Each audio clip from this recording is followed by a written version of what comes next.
Alam naman ng lahat yun, nag-trending yun, yung nag-greeting ka sa isang police, tapos may sexy woman sa likod mo. Pero, Gusto nyo ba malaman kung sino talaga yung sexy na yun? Gusto nyo malaman?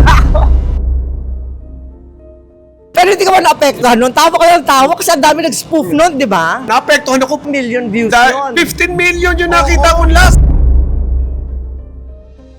Kay Maring Kat, BFF, surrender ka ba? May wedding plans na ba? Well, iniisip ko pa eh.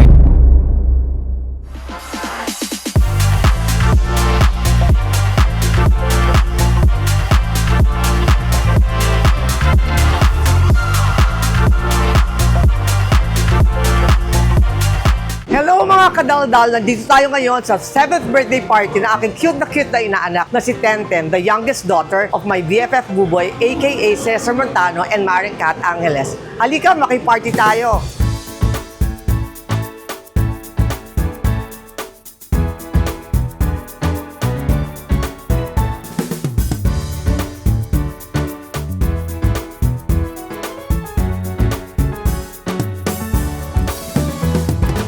Hello, Ten. Happy birthday. I hope you grow up to be as wonderful as your mom and your dad.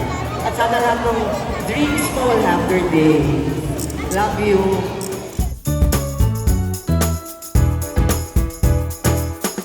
Siyempre kasama natin ang aking BFF, Buboy. Hello, BFF. Thank you for having me again. Oh, say hello to mga kadaldal. Kadaldal ang tawag I like Diba? it! D-O-L. Mga kadaldal! Kamusta po kayo? Huwag niyo pong kakalimutan na may Kuya Buboy na nagmamahal sa inyo. Marami minamahal yan. Pero syempre, ang pinakamamahal niya today, ang kanyang youngest daughter, si Tenten, na inaanak ko. Yeah. Ano mawiwish mo kay Tenten? 7 pa lang. Wisdom and great health. Yan ang importante. Matutunan niya mabuhay, may kapayapaan kahit dumating ang trials sa buhay. Kasi lahat naman ay dadaan dyan. Pero ang importante, matutunan niyang bumangon, matutunan niyang ngumiti sa kabila ng magiging bagyo sa buhay. Yan ang mga importante dyan. Nakakatuwa BFF, di ba? Talagang peace na lahat, all your kids. From, syempre alam mo na, open book naman yung buhay mo na. Sila Tres Maria, si Sam, Cheska, and Butching, and your kids with Sunshine and kids with Maring Kat. One big happy family. So anong payo mo doon sa yung mga blended family? Paano nag-work yun? Kasi hindi naman lahat nagagawa yung ginagawa nyo na bati-bati na lahat. Well, ako nga, hindi pa rin ako makapaniwala. But nothing is impossible with God. Of course. I didn't do this. I mean, sabi ko nga, pag tinatanong ko, sabi ko, only a great God can do that. Not me. What I did was just pray consistently. Yan lang. You have to surrender everything to God. You have to be dependent to God. You have to have this personal relationship with God. That's all. I'm sure dami nagulat kasi parang hindi halata na napaka-religious and spiritual mong tao. Totoo po yan, mga kadaldal. Si BFF ay napaka-spiritual at religyoso, hindi lang halata. Wala tayong choice. We have a spiritual world. Spiritual tong mundo na to. So, if you think that this is not a spiritual world, medyo huhuli ka na. Everything is God's creation. Lahat ito. On a lighter note, BFF, anong feeling mo pag nag-uusap si Sunshine at si Maring Kat na ikaw ba pinag-uusapan nila? Sabi mo kasi sa akin minsan parang, sa pera ka minsan sila, parang girls talk sila, nagko-compare notes kaya sila. Of course, hindi dapat tayo nakikialam kung anong pinag-uusapan nila. But of course, kung ako man ang pinag-uusapan nila, sana hindi derogatory. Hindi. Wala naman tayo. Ngayon, yung mga boo-boos before, di ba? Pinagtatawanan na lang namin yun. Nagiging part ng aming laughters na lang yan each day. Oh, yun ang nakakatuwa sa BFF. Parang hindi ka marunong mapikon. Kasi syempre alam naman ng lahat yun, nag-trending yun, yung nag-greeting ka sa isang police, tapos may sexy woman sa likod mo. Pero, Gusto nyo ba malaman kung sino talaga yung sexy na yun? Gusto nyo malaman? Kiss muna. Happy birthday, Kagawad Chris Morales of Santa Ana. More power to you. Don't forget na merong Cesar Montano nagsusupport sa'yo. Si Buboy. Love you, man. Happy birthday. BFF, yung talent ko, nandiyan na. Sandali, bakit? Kakabihis ko lang. Ano yung damit na to, ah? Siyempre. pero hindi ka ba naapektuhan nun? Tawa ka ng tawa kasi ang dami nag-spoof nun, di ba? Naapektuhan ako positively. Tuwan-tuwa ako, eh. 2 million views yun. 15 million yung nakita kong last. Sayang, wala pa ako YouTube nun. Ang daming nag-meme. Nakakatuwa. Ako, pinafollow ko nga sino kaya pinakamagaling dito magagumaya. May nagkamot ng puwet eh. So never ka napikon doon? No, tuwan-tuwa ako. Tuwan-tuwa ako sa kanila. Amused na amused ako. But you're in good terms with Sunshine. I mean with Teresa and Sandra. Sa dami nalilito na ako, BFF. I think darating din si Teresa ngayon eh. Oh, Yeah, oh. complete casting pala. Almost. Oo. Ano nung secret mo, BFF? Kasi uli lang ama ka talaga. Even your relationships failed, yung relationships mo sa mga anak mo intact. And kasi BFF mo ako for over 20 years na, nakikita ko yun. Well, hindi naman. I'm still work in progress. As a father, as a friend, hindi po ako perfect. I'm still that kind of guy na work in progress. I learn each day. I learn every situation. I live one day at a time. I'll make it sure na natututo ako dun sa kung ano yung mga failures sa buhay. I get something na ikakabuti ng aking sarili as a person at will improve my character. So, tinatandaan ko yon para next time, I'll be a better father, a better friend, a better partner in life.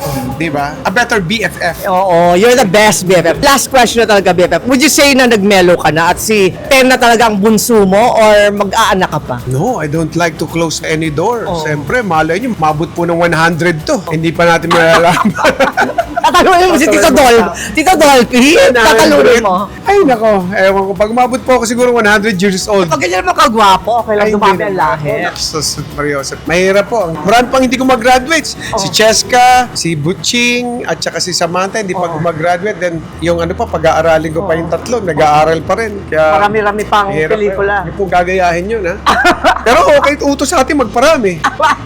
Ay, kung meron Tuturing kayong ka talaga sa panggastos. Biblia eh. Di ba? Ano, go forth and Oo, multiply. Multiply, di ba? Oo. But you know what, BFF, I believe, no? Kapag inalaw ng Diyos siya na mabuhay ka sa mundong ito, ang first na binibigay sa'yo dyan, meron kang talent. Kasama ng talent, you have a purpose. Amen. May purpose ka. Bakit ka ba nabuhay kung walang purpose? We have a perfect God. Then we have a perfect purpose. Nakasama yung talent doon. Kasama yung skills natin doon. You just have to find it. You just have to discover it. So, pag na-discover mo yun, ay, magiging masaya ang buhay mo. And, of course, don't forget, nakasama mo palagi ang Diyos dyan when navigating the purpose in life. Para kung di ka naging artista, BFF, naging pastor ka siguro, no? Hindi naman.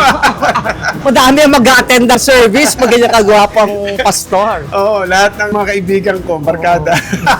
So, anong messages mo kay Sunshine, kay Kat, all the women you've loved before? Well, si Kat, syempre present and hopefully talagang the last na. Ako palagi, All the women I've loved before. Hindi, alam mo, in my prayer, everyday prayer, palaging kasama ko lahat sila. Talaga? Pinagpipray ko lahat ng mga anak ko, pinagpipray ko yung nanay lahat ng mga anak ko. In alphabetical order to, chronological order. Hindi na kailangan, alam na ni Lord eh. Even before we open our mouth, Amen. alam na ng Panginoon na sasabihin natin. So, pinagpipray ko for them to have a good health, umaba ang buhay nila, at mag-progress sila, to be prosperous in life. Pinagpipray ko yun. Everyday yun.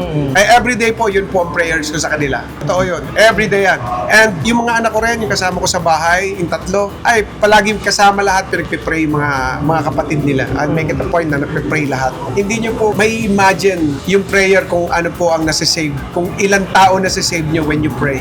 You just don't know the power of prayer. So, don't forget to pray every day. Magsimula po kayo sa pagbukas ng mata nyo in the morning when you wake up. You pray. So, ano prayer mo for yourself these days, BFF? Well, palagi naman ganun. Of course, I always surrender my life to God. Every day, I surrender my life. Every day, I ask for His will to take place in my life. Not my will, but His will.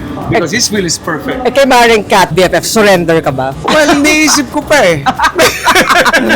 So, may wedding plans na ba? Wedding plans? Or once is enough? Sasagutin ko po yan pagkalipas ng ilang paalala.